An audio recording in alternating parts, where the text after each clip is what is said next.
Hi, it's Anne-Marie from Charmed Life Therapy back with you again. Please do consider liking and subscribing if you enjoy this content, and please do share with anybody that you think it might bring value to. So today I kind of wanted to tell you a little bit about my own childhood, because even though I've been on this healing journey and this therapy journey with other people for quite some time now, there's still things in my own life that become clearer and clearer over time. And one of them, very much for me, is this idea of realizing that I was kind of raised to be in servitude to other people's needs, to kind of throw myself under the bus, because in a way that serving other people's needs is easier than fixing your own problems. And I think a lot of us are guilty of this, and it stems from, as a child, being told that other people's needs were more important and it not mattering kind of what that made you feel like. So everybody's experience in life is very, very different. So some of the things I tell you about my childhood, you know, you might think, oh, that's nothing. You know, for me as a child, it was different. You know, I was a tough kid, whatever. But the thing is, you've got to remember that everybody's different. Genetically, we're different. Our life experiences are different. Our minds are different. We look at everything different. But for me as a child, I would say I was a very, very sensitive child. If you go over on my website, you know, there's plenty of times I will tell you that as a child I felt very, very different quite early. So by 4 years old, kind of, I knew I was struggling quite a bit and quite anxious and very self-conscious, I would say, and very much feeling like I didn't fit in or wasn't as good as other people, and also that there was a lot of expectations on me to excel, I would say, or to be something. My mum made a point of telling my brothers and sisters that I was going to be the one that was something. I was going to university, I was going to do this, I was going to do the other. And when you're one of 6 kids, that doesn't go down so well, you know what I mean? When you're the last one along, particularly. But yeah, from a very young age, being the last along, what will often happen, I think, to children is that jobs will tend to be handed down to you or passed off as the child that's older than you ages out of them. So for me, some of them were things that made me feel very anxious and like out of my depth. So one of them, which might sound silly, but there was this little old lady that lived up the road. There was no young kids in my area, which was kind of a problem when I was young for the most part. And I moved to this particular house at 2 years old. So anyway, when I was old enough, I was given the job of going to visit this old lady up the road, which had previously been my sister's job, and got passed off to me. And I was very anxious about this because when you're a tiny kid, and I don't know how old I would have been, we had a Safeways at the back of us, the car park backed onto our house. So it was easy enough for mum to be always sending us to the shops. And you're talking about late 70s, early 80s, you know, when that was the done thing, even with a little kid. So I might have only been something like 7, something like that. So she was sending me to this old lady up the road. Now, when you're a little kid, old people can be quite scary, you know what I mean? They don't tend to hear what you say, or they don't understand what you say. You don't understand them. They're from a different generation. So it's quite intimidating to me to go do this old lady's shopping, and I kind of dreaded it. I don't know how many days a week I did it, but it was several. And sometimes on weekends it was a regular thing, if not every day, you know what I mean? So I kind of didn't like it. I was a caring child, so I cared about the old lady, but I found her very intimidating. she used to give me a banana. I didn't like bananas. I never ate fruit or veg as a child. I'm a bit better now. But she used to do this with this banana. I'm going to shoot you with this banana, like, and prod me with it. And I was like, ugh. I was a child that, you know, that was like, oh, that was quite intimidating, which might sound daft to some of you. But as this little quiet sensitive kid, anyway, so I coped with that for many a year. But also I also got passed off my sister's paper round eventually. And again, I was quite young. I was barely out of primary school, so I might have been 9 years old, something like that. what happened was she passed off this paper round and she got an easier one. So I got the one with all the hills and the flats and the, and if you're watching in America, I know your guys is post paper boys, they just chuck it, don't they? Well, you can't do that if you're a UK one, or you couldn't back in the day anyway. You had to go find the letterbox or up the flight of steps to the flat and through an internal door or whatever. You had to make, the amount of dogs that would get your fingers from behind the thing and the rest of it, some of the dogs are really intimidating. So anyway, I got this horrible post round that half the time I wasn't even sure I'd sent it to the right letterbox if it were a flat, and I was having to do this every morning before school, and on weekends, and I hated it. I don't remember a point in time of saying I want a paper round, I want to do this. It was just a case of this is what's expected, I mean, I got the money out of it and stuff, but did I really want to be doing it? No. And that's kind of my point in telling you these things. There was a lot of instances like that, especially being in a big family in that kind of time period. You had rotas and jobs, and you were expected to be tidy and sew up your own skirt if you split it, and take care of your own underwear if you'd soiled it with a period or whatever. No, too much information for some, but you know what I mean. You were expected to do a lot that modern day kids would not even realise that they'd ever have to do for themselves. There was a lot of expectations, if you like, on Generation X. But that is the thing, when you're brought up kind of that your feelings about things does not matter because these things need to be done anyway and it's expected of you to fulfill that. When you're brought up to not really have an opinion, or nobody's worried about what it makes you feel like, then you learn very young that your needs don't need to be met, or that your needs don't matter, or how you feel about things does not matter.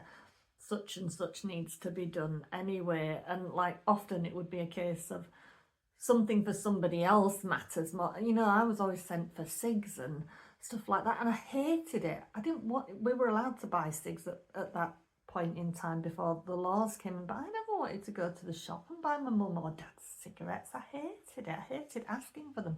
But it was like it didn't matter. You were a child. It was your job to go do whatever was told of you. I once had to go get Grecian 2000 for my dad. I had no clue what it was, but that's by the by. But that's what I'm saying. For a lot of you out there, I think you may identify with that a lot of jobs were expected of you, or to be in servitude to people, and your feelings on that matter did not matter. And that's crossing your boundaries, if you like. And when that happens to you young and often enough, it leads you to being like an adult that will put others' needs before your own. You will throw yourself under the bus all the time. And I can see a pattern in my life of being that. I mean, it was for my mother at first because she didn't have a good relationship with my dad. So me being at home with school phobia and everything that happened after that meant that I was available to her as a companion and as somebody who helped out with things and fixed things that she didn't know how to fix, or figured things out that she didn't know how to figure out. I made phone calls that she didn't want to make, And I'm not saying it was entirely a one-way thing, but you know what I mean. You're there to meet needs. Basically, that's your role. And I saw a pattern then that after my mum, there was another elderly lady that had needs, and then somebody that I met up here whose needs were more important than mine. And when I really understood what I was doing to myself, that it's kind of, you don't go after your own dreams the same when you're constantly meeting somebody else's needs, because their needs will always seem more important than yours, because you've been raised to believe that other people's needs are more important than yours. And you will consistently throw yourself under the bus, and you will take more abuse of whatever kind, even in terms of just them asking you for too much.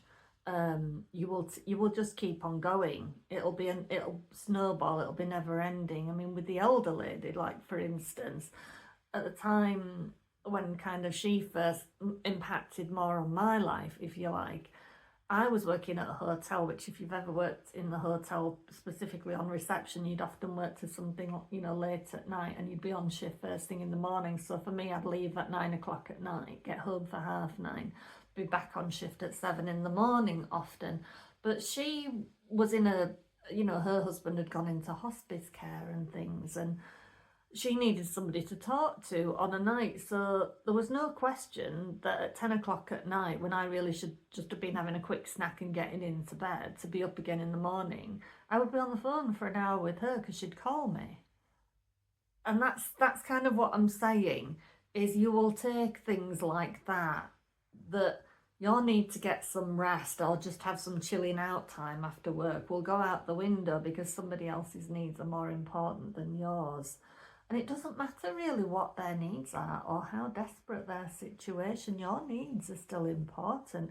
And a lot of us have guilt about that. Is it okay for me to say, I can't do this right now, it's not convenient, I'll call you whenever? So many of us, because we don't kind of really want to address what's going on in our own lives, we allow other people's needs to take over, to take that time that otherwise we might be using to look at our own lives and what we need to fix within ourselves. So for me, sometimes with situations that have arisen while I've been living up here, it meant I wasn't doing things that were chasing the progression of my own business. And I was even sort of throwing away money I could have used for myself rather than feeding somebody else's problems, you know? And that kind of becomes like an excuse. It's kind of wired into you on one hand that this is what you have to do, and on the other hand, it's almost like an excuse to not really go after what you want and need in life. There's always somebody else to pass over that responsibility to, if you like. So that's kind of just what I wanted to point out to you today, because many of the people that I work with, you know, especially if you've got children, you're in this position of you've given away a lot of your needs. Your boundaries are often crossed by your children, or you're told certain things about yourself by your children, and you're put in this position of, am I a good mum? Am I a good dad? Am I doing a good job of this? And that becomes your whole identity, and you kind of forget that you're supposed to have a life too, that you have needs, that you have dreams, goals, ambitions of your own, and you kind of lose your life to your children to some extent. So one of the things that is really important to me to do when I make these videos or when I treat clients is to make you realise how important your life is too. Because we were all put here for a reason, and it wasn't to be in servitude to other people's problems, to meet other people's needs. It was to go after what we're supposed to be here for. You know, I believe in God, and if whatever you want to call it, God, love, universe, creation, you're here for a reason, you know, and it's not, you're fulfilling something of your own. My personal opinion, you made a choice to come down here at whatever particular time it was and to have the experience you did in order to learn from it, to grow from it, to figure it out, you know, to do all of that. So your life is important, and nobody else's life is more important than yours. And that it is right to give, but you cannot give from the perspective of being an empty cup, because you will get really burned out and really fed up and really past yourself. So it is important to be filling up your own cup all of the time. So taking time to do things that are meaningful to you, chasing your dreams, goals and ambitions. Don't let anybody else tell you that something you want to do in life is not valid or too risky or whatever, you know, because whatever they're telling you is coming from a place of their own fear. So don't let their fear dissuade you. And also bear in mind that they may not want you to chase certain things, because then you're less available to them to meet their needs.